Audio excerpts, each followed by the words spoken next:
saja Bu ya? Mati suri ditinjau dari segi fikih barangkali. Kalau ada orang terbukti dia mati, maka dia wajib dimandi dan disolati. Kalau ternyata dia bangun lagi, ya orang hidup. Kalau mati lagi, ya dimandikan dan disolati. Begitu fikihnya. Jadi dalam fikihnya begitu. Orang mati. Ya, Bu. Terus kalau ketika dia hidup, mohon maaf ya, ketika Bu dia hidup, apakah kewajiban yang ditinggalkan dari sholat wajib diqadha atau tidak Bu ya? Maka ini Untuk adalah kondisi ini seperti fikih. halnya orang sudah hilang akal semuanya. Yang tidak bisa mengingat dan sebagainya. Kan ada perbedaan antara orang tidur ya, kemudian orang hilang akal seperti karena gila dan sebagainya. Dan itu tergolong yang seperti itu karena para hilangnya akal total. Baik, baik. Nah, tapi kan diizinkan kalau seandainya dia mengqadha, hal-hal yang demikian itu adalah sah-sah saja. Akan tapi dari sisi fikih bahwasanya kalau ada orang mati, ini kita tinjau kelihatan matinya itu. Dia waktu mati ya dihukumi mati. Kok ternyata hidup lagi, itu secara fikih seandainya. Orang ulama fikih itu berandai-andai. Akan tapi apakah benar kenyataan mati suri? Kita waktu bertanya kepada ya wallah alam medis, dokter pun kadang juga berbeda di antara mereka. Itu sebenarnya bukan mati hanya jeda jantungnya lama atau apa gitu. Jadi ada yang mengatakan begitu. Jadi kalau medis tanyakan kepada medisnya. Kalau Anda bertanya dari sisi fikih, ya kalau waktu dia meninggal dia berlakukan sebagai orang meninggal, solati dan sebagainya. Tahu setelah disolati lengkap semuanya, bangun lagi. Ya kalau bangun lagi ya nggak bisa dikubur, dia hidup kok, seperti itu. Nah, adapun masalah dari saja apakah tidak ada orang mati 2 kali, itu tidak ada. Jadi kalau orang mati sudah mati. Tadi kok fikih itu menduga. Masalah fikih tadi disampaikan karena orang menduga dia sudah mati. Maka dia tersolati, ternyata belum mati, dia bangun lagi. Jadi mati ya sekali sudah. Setelah dia meninggal, dia akan berurusan dengan amalnya, dengan malaikat mungkar nakir semacam itu. Kalau ternyata bangun lagi berarti dia belum mati. Masalah jantung kan Allah bisa saja menjadikan Ashabul Kahfi itu sampai bertahun-tahun kok. Mungkin sekali yang demikian itu. Seperti orang tertidur berlama-lama, bisa jadi semacam itu. Jadi secara syariat mati ya sekali. Mati ya sudah sekali. Kalau ternyata orang hidup lagi, ya yang dihukumi dia belum mati. Kalau ternyata mati lagi ya dianggap mati. Kalau ternyata hidup lagi dianggap ya belum dianggap hidup lagi ya belum mati.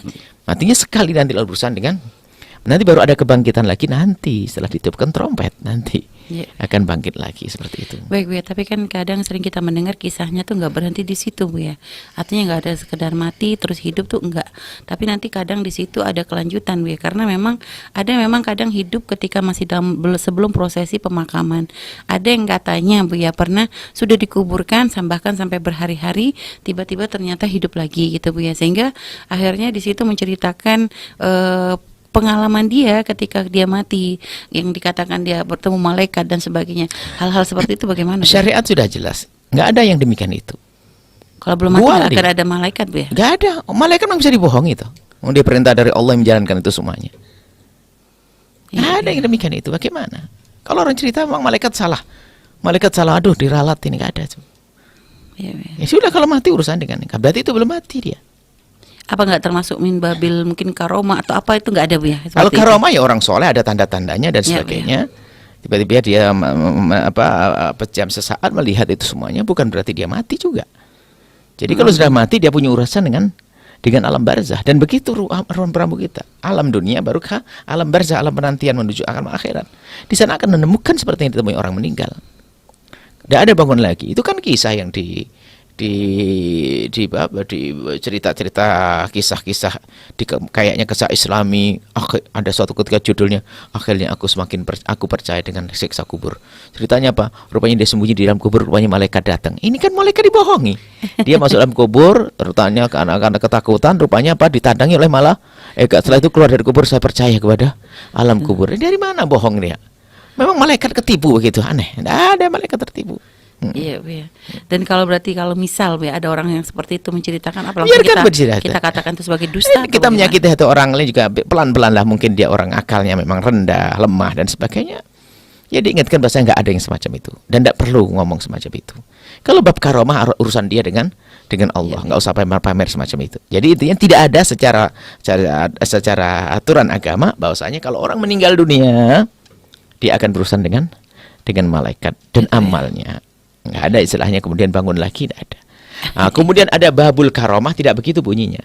Ya, baik. Babul karomah seperti Sayyidina Musa melihat orang sholat dan sebagainya di dalam kubur, itu adalah bukan karena orang itu hidup lagi. Dia diberi oleh Allah kemuliaan sholat di dalam kuburnya. Ya, baik. Dia menikmati dengan itu. Dan itu bukan dengan taklif, bukan sebagai bahan kewajiban. Hal yang semacam itu terjadi. Kemudian karena dia adalah sedang menolong orang, akhirnya apa? Diberi oleh Allah setelah meninggal dunia apa? Kesenangannya itu diwujudkan lagi, sehingga ada orang merasa ditolong oleh si fulan dan fulan. Itu nggak mustahil loh ya. Iya, baik. Karena apa? Bab karomah. Jadi dia diberi oleh Allah keistimewaan setelah meninggal dia bisa menolong orang hidup. Bisa jadi yang demikian itu. Ya, baik. Dan kisahnya juga dimulai dari baginda Nabi SAW waktu Isra Mi'raj. Bagaimana berdiskusi dengan para Nabi semua pada meninggal, kan begitu. Itu adalah mukjizat. Tapi kalau semua orang ngaku begitu kan repot nanti. Waduh, semalam saya ketemu ini ya. Enggak. Rumusnya tidak ada dulu adalah kalau bab karomah adalah tandanya orang soleh. Kita baca kitab Sam'iyat. Buku Sam'iyat. Harapan kami memang kitab ini sudah dimiliki untuk jadi bahan bacaan sehari-hari agar semakin kuat iman kita kepada sesuatu yang gaib.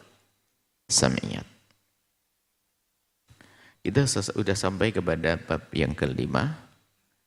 Bab kehidupan setelah kematian. Kehidupan setelah kematian.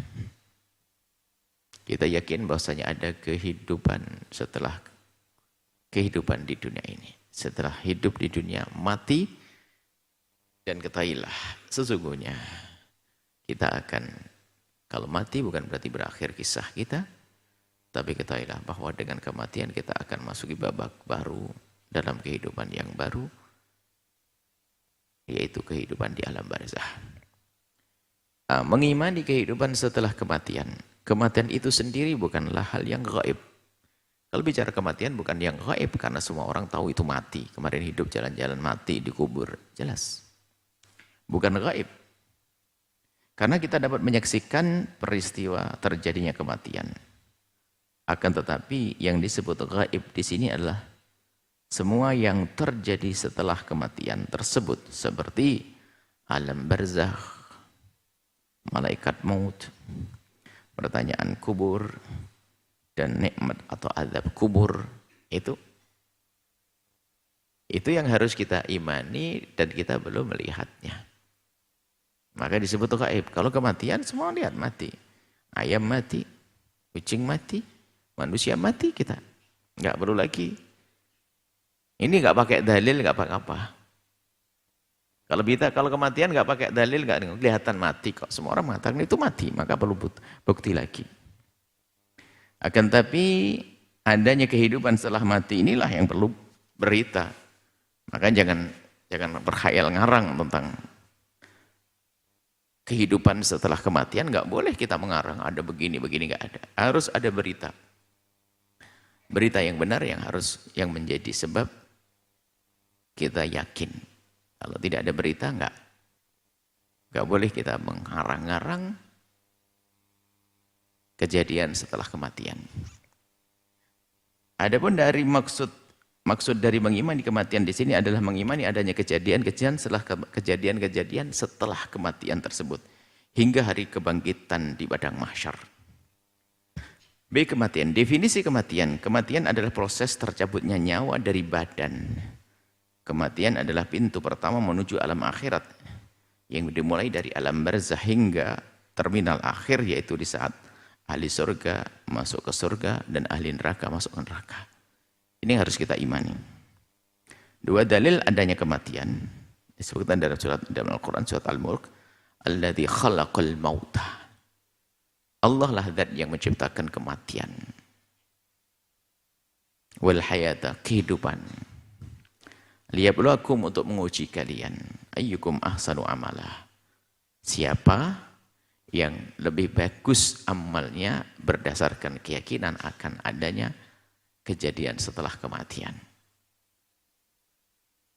Karena seorang mukmin beriman akan adanya kehidupan setelah kematian, maka tampaklah dari pikiran, pekerjaan, semua yang dilakukannya pasti dihubungkan dengan sesuatu yang diyakininya.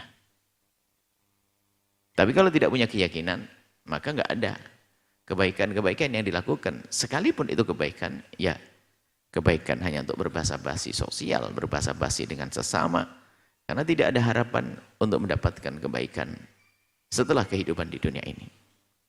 Yang diharap hanya kehidupan di dunia saja. Saya senyum sama orang, orang senyum padaku. Aku memberi, ya barangkali nanti kalau saya butuh gantian dia memberi kepadaku. Hanya gitu saja.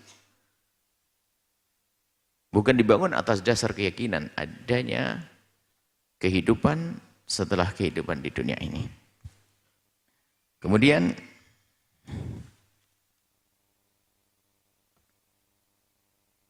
malaikat maut.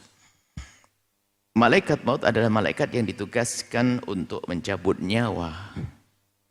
Harus percaya adanya malaikatnya maut. Allah bisa mencabut nyawa hambanya tanpa malaikat. Dan tentu ada yang dicabut tanpa malaikat. Akan tapi Allah menciptakan malaikat pencabut nyawa.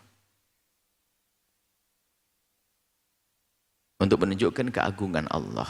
Bukan karena Allah perlu bantuan. Tidak. Kul, katakanlah wahai Muhammad. Katakanlah, yatawaffakum malakul mauti. Akan mematikan kalian nanti malaikat maut. Alladzi wukila bikum, yang ditugaskan untuk mencabut nyawa kepada kalian, nyawa kalian. Tsumma ila rabbikum turja'un, kemudian kalian akan kembali kepada Allah. Mempertanggungjawabkan semua yang dilakukan di dunia. Jika itu baik akan dapatkan balasan kebaikan, jika itu buruk akan dapatkan balasan keburukan. Keberadaan malaikat maut atau pencabut nyawa harus kita yakini. Yang tidak beriman adanya malaikat pencabut nyawa kafir. Kenapa? Karena benar ya, meyakini dengan benar karena telah disebutkan dalam Al-Quran. Adapun nama malaikat maut disebutkan di sebagian riwayat hadis. Ada yang meriwayatkan hadis tentang nama malaikat maut tersebut seperti Israel atau Abdul Jabbar. Namun para ulama berbeda pendapat tentang kebenaran hadis tersebut, kebenarannya. Maka hal itu tidak bisa dijadikan sandaran keyakinan pokok akidah. Jadi yang nggak percaya Israel tidak dosa. Tapi yang tidak percaya adanya malaikat maut keluar dari iman. Jadi yang nggak mempercayai namanya nggak ada masalah. Jadi yang nggak setuju dengan nama Israel nggak ada masalah. Karena riwayatnya adalah bukan riwayat yang mutawatirah, yang disepakati, yang diriwayatkan oleh jumlah yang banyak, yang tidak mungkin salah, artinya pasti benar riwayatnya. Tidak, nggak ada yang seperti itu. Jadi tidak usah, ini sudah kita bahas pada awal-awal pembahasan tentang iman kepada malaikat, tentang malaikat maut.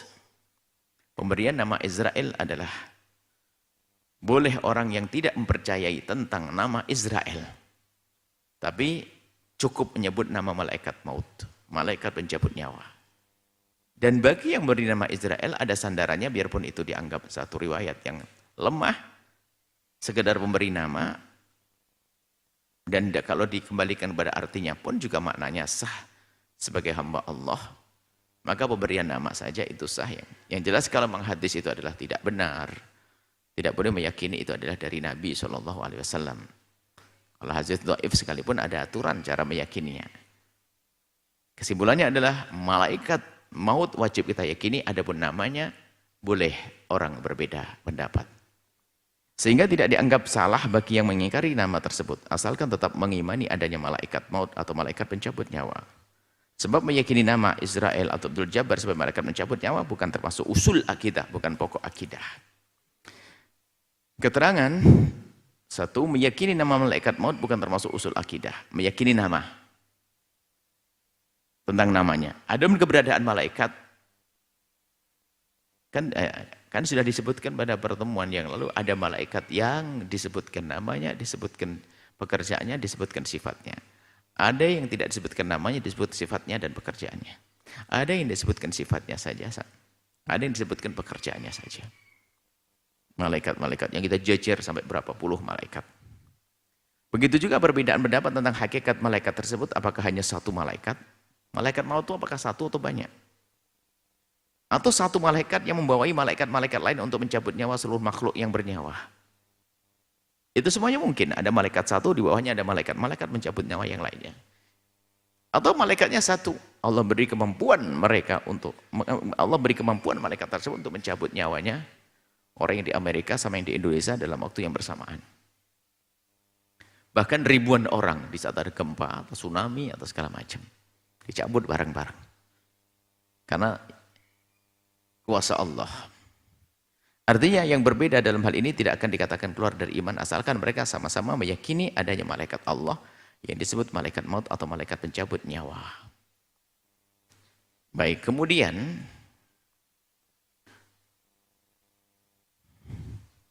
alam barzah. Kita harus meyakini adanya alam barzah. Mungkin kita tunda sampai di sini saja. Insya Allah kita lanjut alam barzah. Dan nanti kami isyaratkan tentang yang harus kita yakini berkenaan tentang kejadian-kejadian setelah kematian. Kan kita pernah mendengar setiap malam Jumat pulang ke rumah. Itu dari mana Anda berita itu dengar? Pernah dengar kan? Ada setiap malam Jumat pulang ke rumah, nangis-nangis dan sebagainya. Apalagi kita pernah dengar roh gentayangan. Karena sering kebanyakan nonton sinetron.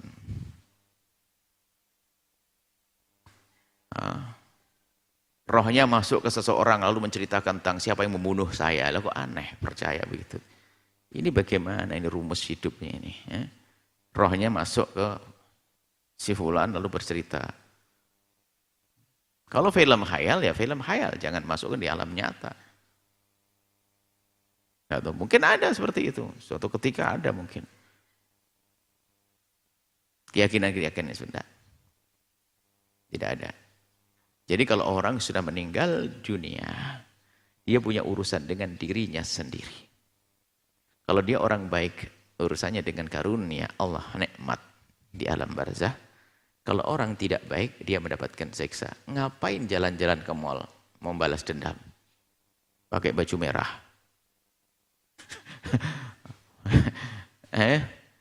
Pakai rok pendek, baju merah. Ini kan sinetron. Ya, tolonglah, Anda ini orang mukmin kalau berkeyakinan harus ada dasar-dasarnya dong. Nggak ada gentayangan. Gara-gara ketabrak kereta api besok gentayangan. Roh gentayangan. Pernah kan dengar istilah gentayangan? Pernah. Tidak mungkin pernah mendengar kecuali pernah ada ceritanya. Sebab kalimat gentayangan kalau ada ceritanya aneh. Tidak ada roh gentayangan itu. Roh yang punya tanggung jawab nanti. Baik, ini harus kita yakini, nggak ada. Maka sampai Anda meyakini setiap malam, oh ada disebut kitab Dakhair di kitab Ad-Dakhirah, misalnya di kitab ini, kitab itu dan sebagainya. Baca, cara membacanya riwayatnya seperti apa? Apakah ini adalah dari hadis Nabi yang mutawatir? Atau riwayat ini adalah Al-Quran atau bagaimana? Kan punya dasar-dasar meyakini keimanan.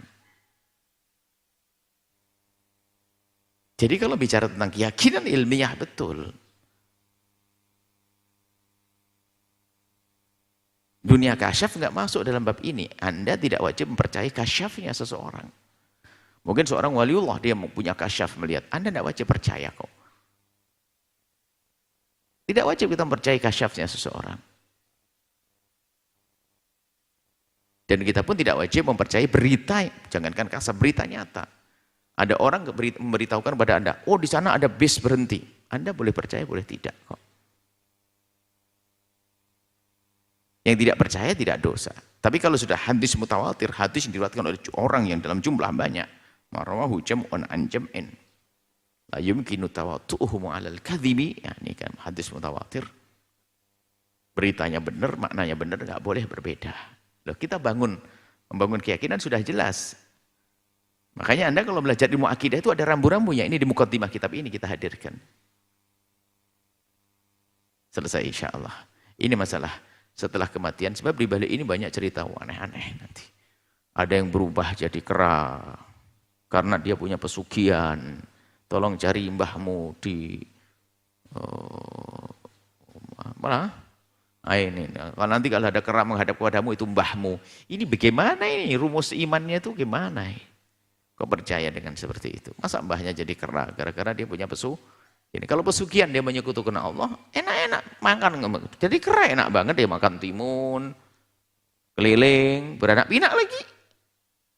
Kalau dia orang menyekutukan Allah mendapatkan siksa yang abadi di alam barzah.